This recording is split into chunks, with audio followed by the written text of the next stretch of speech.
Welcome into Seattle Seahawks Today, made possible by our sportsbook partner BetUS. You can get a 125% deposit bonus when you go to chatsports.com/bet and use promo code Seahawks125. Now, speaking of BetUS, Russell Wilson is the MVP favorite on there. You can bet on him right now. And for good reason. He continues to look absolutely awesome. He is the rightful favorite to win NFL MVP this year. Now, I want to preface this because we'll talk more about it later, but the reality is Russell Wilson will not play as well over the final 12 games as he has over the first 4 or even just over the first 3. But make no mistake about it, the job that Wilson has done is by far the best job that any quarterback has put together so far this year as far as I'm concerned. Completing 75% of his passes. He's at almost 1,300 yards. He's got 16 touchdowns against just 2 interceptions. Now, the reason that I bring this up in terms of, this is what's going to happen, this is what's not going to happen, the unfortunate reality is there's just no way that Russell Wilson is going to be able to keep this up. He's on pace for 5,000 yards, 64 touchdowns, and 8 interceptions. I think we all know that Russell Wilson is not going to throw 64 TD passes this year. But you know what? If he throws 44, he still wins MVP. He can have 20 less than his pace, and he's still going to win NFL MVP. That's why he is the heavy betting favorite right now on BetUS at plus 165, ahead of guys like Patrick Mahomes and Aaron Rodgers and Dak Prescott, Josh Allen, Tom Brady, Lamar Jackson just missed out on this list. Now, the odds aren't great, but I feel pretty confident right now. Frankly, as more confident I've been after 4 weeks for a player to win NFL MVP than I do for Russell Wilson. He has the hype behind him. The Seahawks are winning. Wins are not a quarterback stat, but they are an MVP stat. I think Russ will win NFL MVP this year. And if you guys agree with me, speak with your likes. I want you to scroll on down and like this video. In theory, every person that gets this point is going to like it because I'm sure we're all convinced Russ will win MVP this season.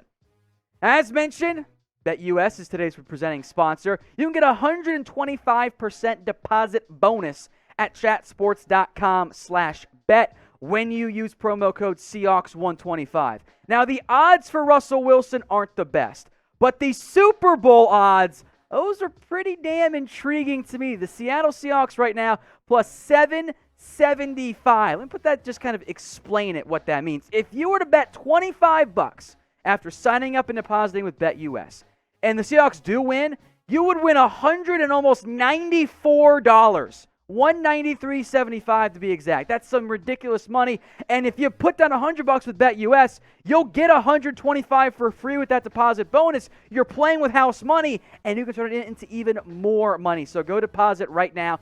Chatsports.com/bet. Use that promo code Seahawks125.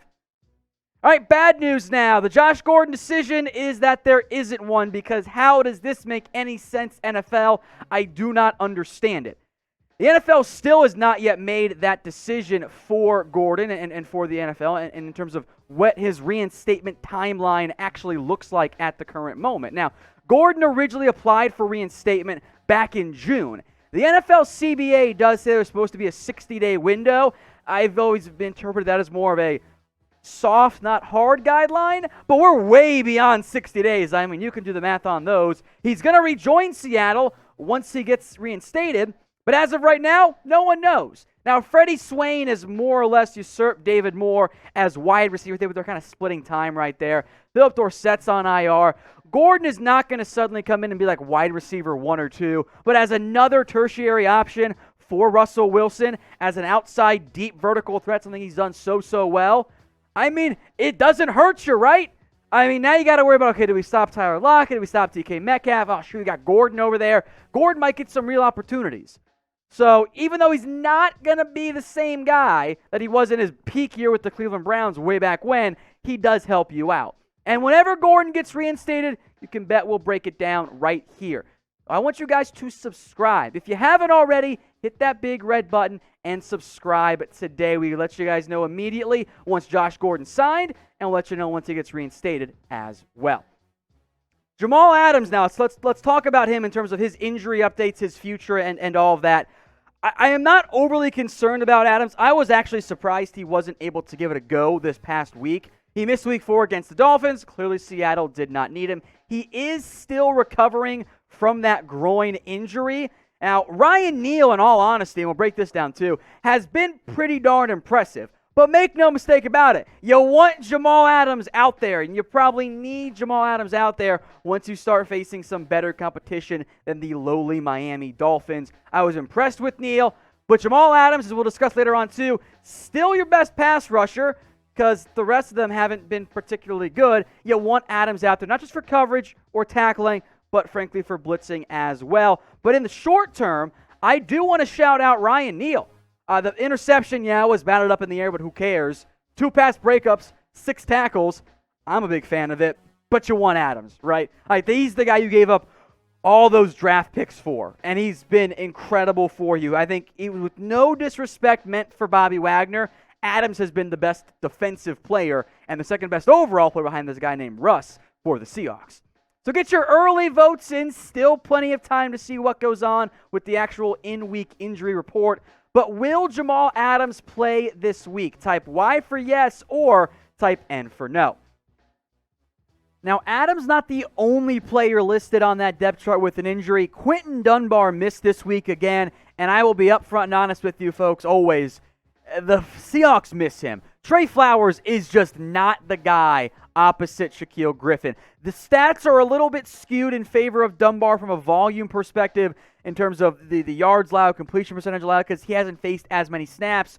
But he's got 3 pass breakups, 1 interception, a substantially lower completion percentage allowed compared to Tre Flowers. It's pretty clear. Dunbar's better, so hopefully for Seattle, he gets back out there sooner rather than later. I want to talk potential change now for Seattle. I look at the back end of the running back depth chart, and I see Travis Homer getting work over DJ Dallas. And I know Dallas is a first-year player, and Homer has the experience and helps you out on returns sometimes as well. I've seen enough of Homer. He's nothing more than a replacement-level guy. I think DJ Dallas can be a little bit more than what Homer has been so far in the NFL, or at least this season, I should say. Sub 4 yards per carry, that's like your threshold for if a guy is passable or not. It's disappointing. He's got like 4 catches for like 5 yards, something super low. I want to see what Dallas, the earlier draft pick between the two guys relative to where they were, what year they were taken, I want to see Dallas out there. So get your votes in here and pick a running back for me. Type H for Travis Homer or type D for DJ Dallas. Let's go to LJ Collier now. Look, the Seahawks pass rush, this will be a point that I bring up almost weekly, to be quite honest. It ain't good enough. LJ Collier, Jaron Reed, and almost every single pass rusher has yet to consistently and regularly emerge as an option, as a reliable option. Poona Ford might be your best defensive player. Maybe it's defensive lineman, I should say. Maybe it's Benson Mayowa. But you're kind of treading water right now in terms of the edge guys. Anthony Rush made some nice plays. You definitely need more out of Jaron Reed. That's a discussion for another time. But your pure edge guys, at least your main edge guys, LJ Collier, Benson Mayowa, Damontre Moore, Alton Robinson, those are the guys healthy right now. The pressures are pretty good for Benson Mayowa.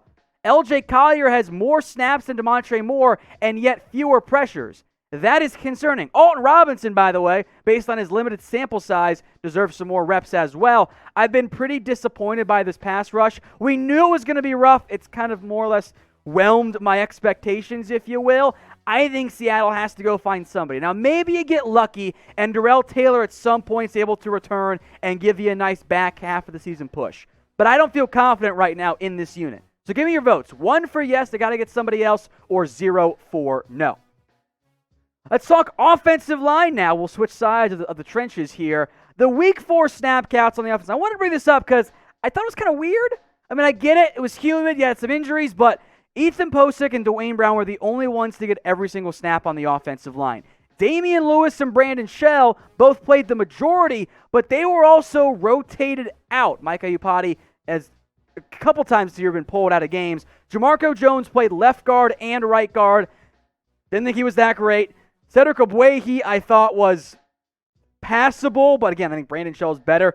Jordan Simmons was not great either, but Jones played left guard and right guard. I thought it was weird. I get that you had Lewis coming off the injury. You've kind of rotated Ayupati for a series or two, depending on the game. Brandon Shell, they, I guess, rested him. Stick with your offensive line. I can't believe I'm saying this, but the Seahawks offensive line has actually played pretty well. They've been a lot better than what I thought they were going to be, especially given where they were just a few seasons ago. So I get that you have maybe some, health concerns or you're trying to keep guys fresh. Just keep the same offensive line in there. I think that's a better play for Seattle going forward.